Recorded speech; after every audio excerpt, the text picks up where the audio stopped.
Well, the big news at the moment, of course, is the crisis on the campuses. But there's nothing really new about this. In many ways, it's a repeat, a rerun of what happened in 1998. There are some differences, of course. In 1998, 18 years ago, the protests were fragmented. But you see, the difference today is we have the social media, we have instant messaging with WhatsApp, etc. But the causes of the uproar in 1998 and the uproar today are exactly the same. Finance and broken promises. Back 18 years ago at UNITRA, for example, you had the same sort of reaction by police who were poorly trained and by really gung-ho security guards who, for example, at UNITRA, they gassed a bunch of students in their beds, in their residences, and some of them were actually injured jumping from second-story windows to escape. Others were pretty badly beaten. Now, those demonstrations, those protests in various university campuses took place after a 1996 stakeholder meeting. We had another one this week on Monday in Kempton Park because there was the threat of protest. Students, for exactly the same reasons as now, were saying, the Freedom Charter says free and equal education, and that's what we want.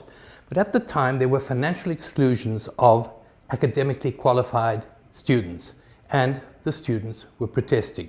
Government promised in 1996 that they would devise a scheme to overcome this, but did absolutely nothing. 2 years later, of course, the campuses erupted in revolt about financial exclusions. The difference now, of course, is there's the demand for free and equal education across the board, by implication, right now. And despite what Higher Education Minister Bladen Zamande and the ANC Secretary General Gwedi Mantashe and their acolytes say, the Freedom Charter of the ANC does promise free and equal education right across the board, including, incidentally, adult literacy programs. Today, however, we also have the Bill of Rights, which came in 1996, which promises the same thing. And there were resolutions taken at the ANC Congress in Polokwane.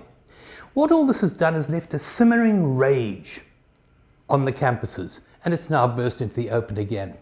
But the government basically is always saying they don't have money. That is simply not true. And that was made out perfectly clearly at the second Imbizo in Kempton Park this week, when trade unions, students and academics came forward and said, look, there is plenty of money. I mean, even if wasteful government expenditure and corruption alone, the money that's known to have gone to corruption and wasteful government expenditure alone would more than cover the 50 billion rand a year for free university education. But they also brought forward other ideas about a progressive tax regime.